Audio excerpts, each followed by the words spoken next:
Et d'ailleurs, on va aller voir un peu justement le fait que Pierre ait renié Jésus en Luc chapitre 22. Pour bien voir la distinction, il y a une grosse distinction. Un chrétien sauvé, pour bien montrer la distinction, un chrétien sauvé, il n'arrêtera jamais de croire en Jésus-Christ, il est sauvé pour toujours. Par contre, un chrétien sauvé, il peut avoir des doutes, il peut faire un naufrage quant à la foi, il peut vivre dans le péché, il peut même renier Jésus devant les hommes, mais il n'arrêtera jamais de croire pour autant. Et on va voir en Luc chapitre 22 le fait que Pierre, qui est un des plus grands chrétiens qui a existé, par la peur des persécutions, la peur des hommes, il va renier Jésus devant les hommes.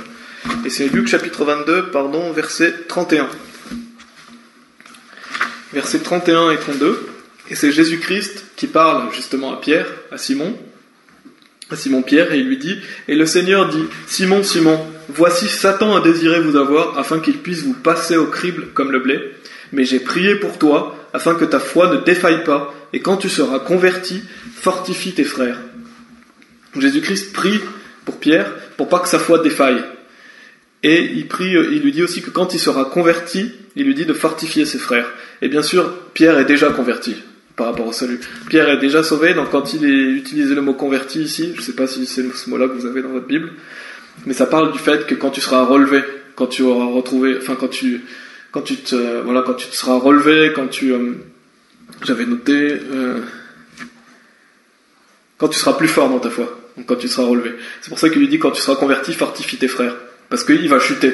Et ça arrive à tout le monde et on n'est pas à l'abri de chuter en tant que chrétien. Et c'est pour ça que Jésus-Christ priait pour lui.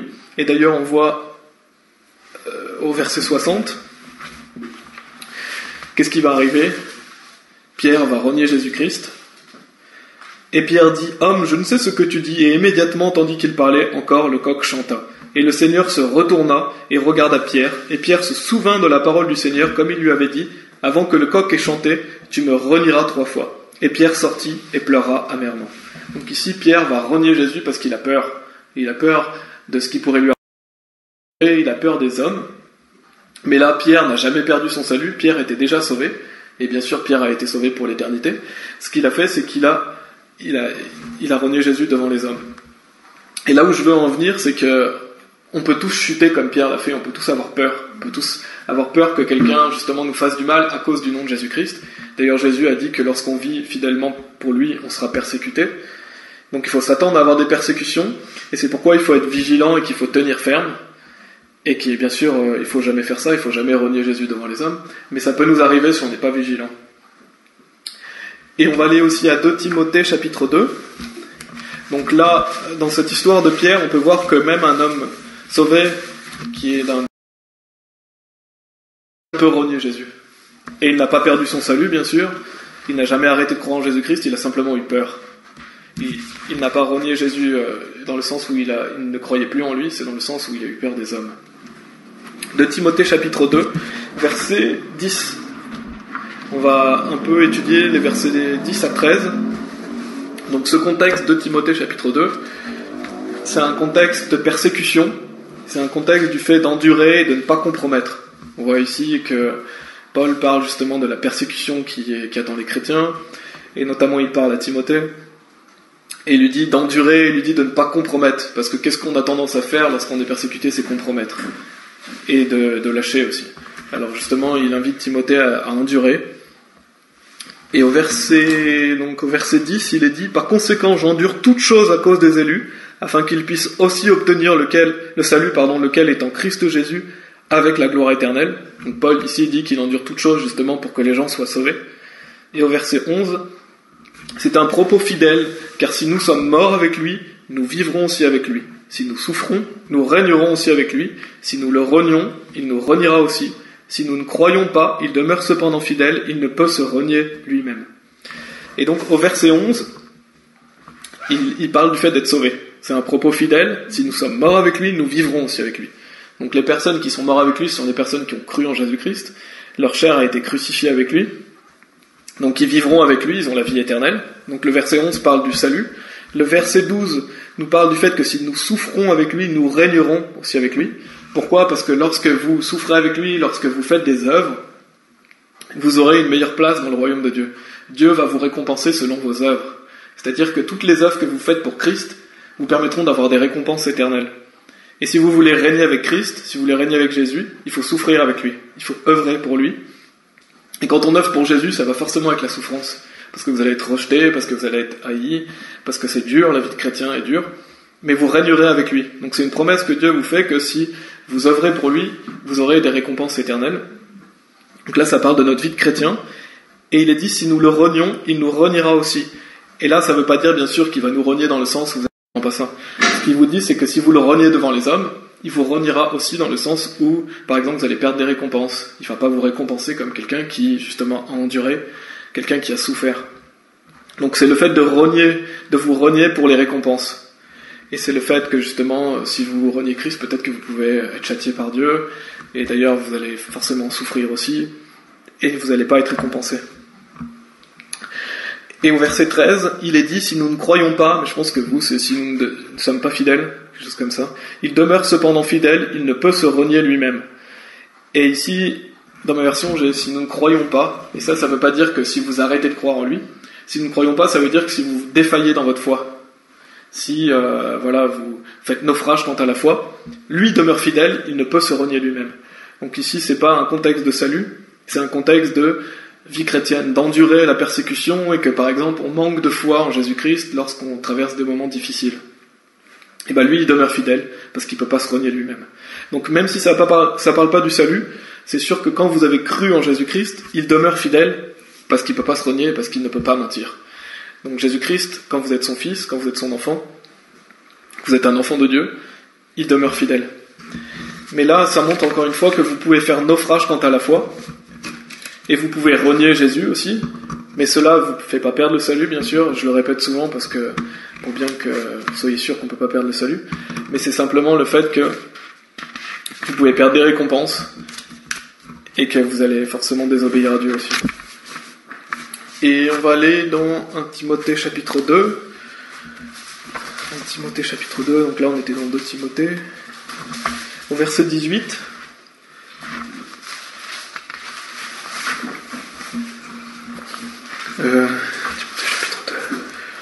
Non, pardon, c'est 1 Timothée chapitre 1, verset 18.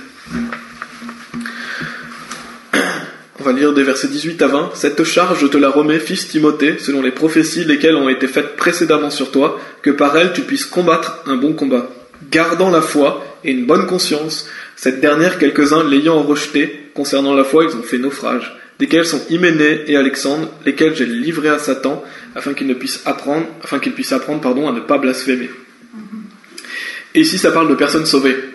Hyménée et Alexandre sont des personnes sauvées, mais Paul va les livrer à Satan pour qu'ils apprennent à ne pas blasphémer.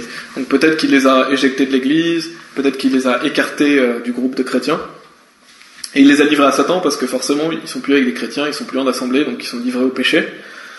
Et ici il est dit, gardant la foi et une bonne conscience, cette dernière, quelques-uns l'ayant rejetée. Donc qu'est-ce qu'ils ont rejeté ? Ils ont rejeté leur bonne conscience, et concernant la foi, ils ont fait naufrage. Donc ça veut dire qu'un chrétien peut très bien faire naufrage quant à la foi.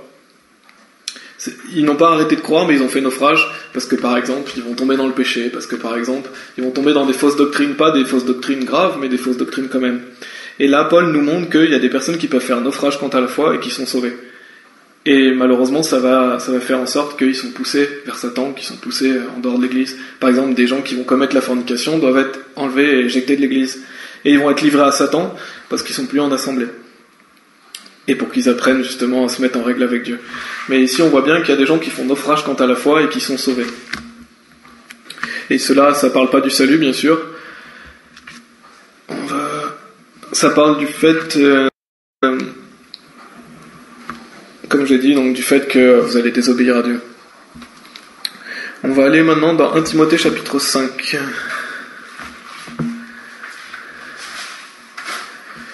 1 Timothée chapitre 5, verset 8, qui parle encore de la foi. On va vers beaucoup d'écritures justement pour vous montrer qu'est-ce qu'un chrétien sauvé peut faire. Au verset 8, il est dit « Mais si quelqu'un ne pourvoit pas pour les siens, et spécialement pour ceux de sa propre maison, il a renié la foi et est pire qu'un infidèle. » Donc c'est une personne qui a une famille, des enfants, une femme, mais qui ne va pas travailler. Il est dit qu'il a renié la foi et il est pire qu'un infidèle. Parce que c'est un péché qui est vraiment terrible de ne pas s'occuper de sa famille. Et donc c'est possible de renier la foi. C'est-à-dire c'est possible de désobéir à Dieu. Ici c'est un contexte où la personne désobéit à Dieu. Elle ne fait pas la volonté de Dieu, et Dieu dit qu'elle est pire qu'un infidèle.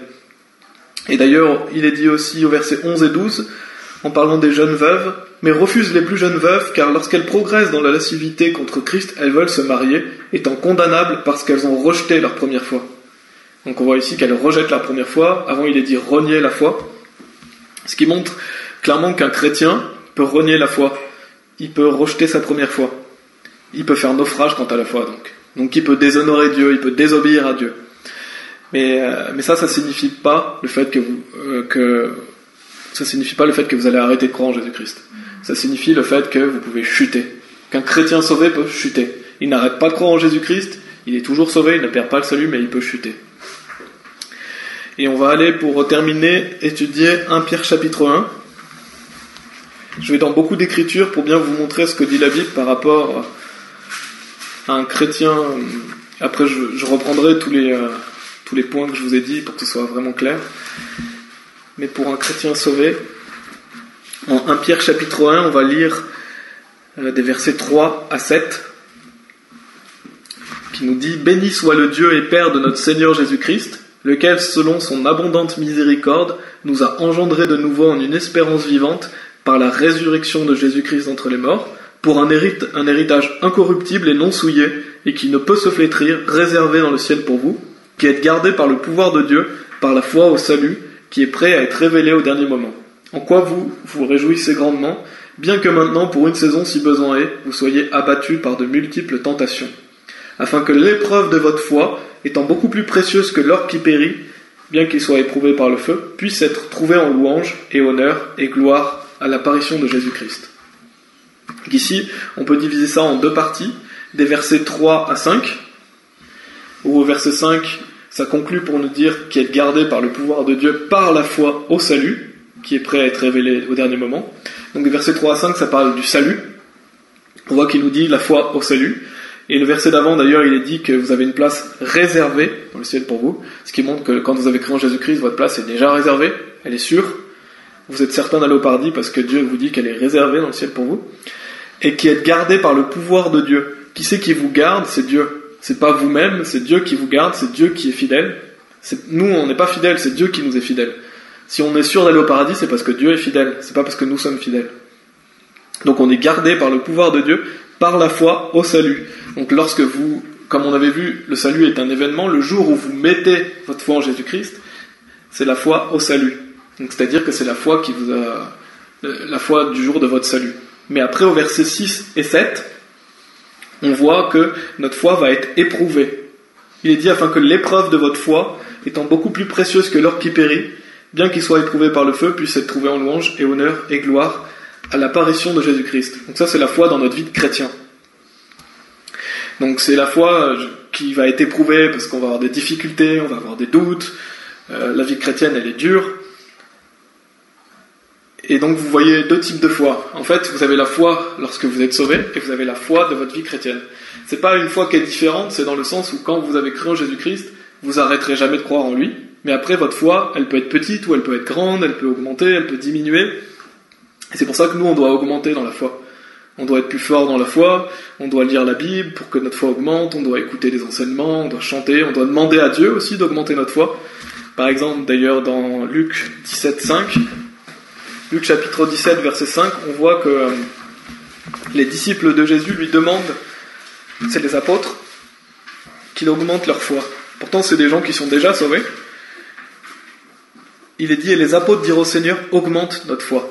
Donc c'est des personnes sauvées, mais ils veulent avoir plus de foi. Ils veulent faire plus d'œuvres pour Jésus-Christ. Ils veulent vivre pour Dieu. Donc nous, en tant que chrétiens sauvés, on doit demander à Dieu d'augmenter notre foi. Il demande d'augmenter. Il demande que Jésus augmente leur foi. Ce qui veut dire que vous avez la foi au salut. Le jour où vous êtes sauvés, vous croyez en Jésus-Christ, vous y croyez pour toujours. Vous ne pouvez pas arrêter de croire en lui, vous ne pouvez pas perdre la foi. Mais ensuite vient la vie de chrétien. Et là, on doit faire preuve de foi. D'ailleurs, il est dit, le juste vivra par la foi. Et donc, on doit continuer à progresser dans la foi, à apprendre, pour augmenter notre foi. Et au verset 9, d'ailleurs, dans 1 Pierre chapitre 1, où on était, il est dit « Recevant l'achèvement de votre foi, c'est-à-dire le salut de vos âmes ». Donc l'achèvement de notre foi, c'est le salut de nos âmes, et qui c'est qui va, comme on l'avait vu tout à l'heure, qui c'est qui va finir ce qu'il a commencé? C'est Jésus-Christ. Jésus-Christ est l'auteur de notre foi, il est le finisseur de notre foi. Ce qui veut dire que Dieu vous garde, lorsque vous avez mis votre confiance en lui, il vous garde, et vous êtes sûr d'aller au paradis. Et bien sûr, je parle de la foi, mais c'est pas la taille de votre foi qui vous permet d'être sauvé, c'est là où vous la mettez en fait. Si vous mettez votre foi en Jésus-Christ, vous êtes sauvé. Peu importe la taille de votre foi en fait. Simplement y croire de tout son cœur. Donc en conclusion, et je vais justement un peu clarifier parce que ça faisait beaucoup d'informations, mais on a vu que Jésus, il est l'auteur de notre foi, il est le finisseur de notre foi. Jésus est celui qui nous sauve, bien sûr, c'est notre sauveur, c'est notre créateur, il est aussi la parole, et Jésus-Christ va finir ce qu'il a accompli, il va nous garder, il dit qu'il va nous ressusciter, il va accomplir ce qu'il a dit, il est la vie éternelle. Donc une fois que nous sommes sauvés, c'est ce que je veux que vous reteniez aujourd'hui, c'est que vous n'arrêterez jamais de croire en Jésus-Christ. C'est impossible d'arrêter de croire en Jésus-Christ, parce que vous êtes sauvés pour toujours, parce que vous vous souvenez, l'Esprit rend témoignage avec notre esprit que nous sommes les enfants de Dieu. Donc vous avez l'Esprit de Dieu qui vous rappelle toujours que vous êtes un enfant de Dieu. Donc vous n'arrêterez jamais de croire en lui. Le Saint-Esprit vit en vous, et vous rappelle donc que vous êtes un enfant de Dieu. Puis Christ vit en vous aussi, c'est ce que dit la parole. Donc une personne sauvée est sauvée pour toujours, elle va toujours croire en Jésus-Christ. Par contre, qu'est-ce qu'une personne sauvée peut faire? Elle peut renier la foi, comme on l'a vu, par exemple les gens qui ne vont pas travailler, les hommes qui ne pourvoient pas pour leur maison plutôt. Une personne peut faire naufrage quant à la foi, c'est ce qu'on a vu avec Hyménée et Alexandre. Une personne peut avoir une foi morte, c'est ce que Jacques II enseigne, parce que si vous n'allez pas faire les œuvres, vous avez une foi morte, mais vous avez quand même une foi qui existe. Vous pouvez renier Jésus devant les hommes, comme Pierre l'a fait, et cela ne vous fait pas perdre le salut, parce que le salut est éternel. Cela, ça vous fait tomber dans votre vie de chrétien. Et ça, c'est la différence entre le salut et la vie chrétienne. Le salut, c'est un événement, lorsque vous placez votre foi en lui, vous y croirez pour toujours, vous êtes sauvés pour toujours. Après, la vie chrétienne commence, et la vie chrétienne, il faut augmenter dans notre foi. Il faut lire la Bible, il faut écouter des enseignements, il faut prier, et cela augmente notre foi. Et ça, c'est donc la différence entre le salut, qui est un événement, et la vie chrétienne, qui est tous les jours. Et on a bien vu le fait que Jésus est l'auteur et le finisseur de notre foi. Ça prouve que le salut est seulement par la grâce aussi. Parce que Jésus est l'auteur de notre foi, il est le finisseur. Donc on n'a aucun sujet de se glorifier. Ça montre que le salut n'est pas par les œuvres, mais seulement par la grâce de Dieu, et que la gloire ne revient qu'à Dieu aussi, et que le salut est pour toujours. Lorsque vous dites que Jésus c'est lui qui vous permet d'avoir la foi et que c'est lui qui finit votre foi, vous n'avez aucun sujet de vous glorifier en fait. C'est pour ça que le salut est gratuit. La gloire ne revient qu'à Dieu, parce qu'il va commencer ce qu'il a terminé, et ça montre que le salut est pour toujours, parce que c'est Jésus-Christ qui va finir notre salut, et parce que Dieu est fidèle. Et donc si vous dites que vous pouvez perdre le salut, ça montre que vous n'avez pas confiance en Jésus-Christ, et vous n'avez pas confiance qu'il est le finisseur de votre foi. Et donc c'est important. Nous, ce qu'on peut en retenir en tant que personne sauvée, c'est de ne pas faire naufrage quant à la foi. C'est de continuer à persévérer, pas pour garder notre salut, pour essayer de persévérer jusqu'à la fin, comme certains l'enseignent, tous ces mensonges. Non, c'est pas pour ça. C'est pour plaire à Dieu, c'est pour avoir une bonne vie de chrétien, pour être récompensé par Dieu. Et ça, c'est la différence entre le salut et la vie chrétienne.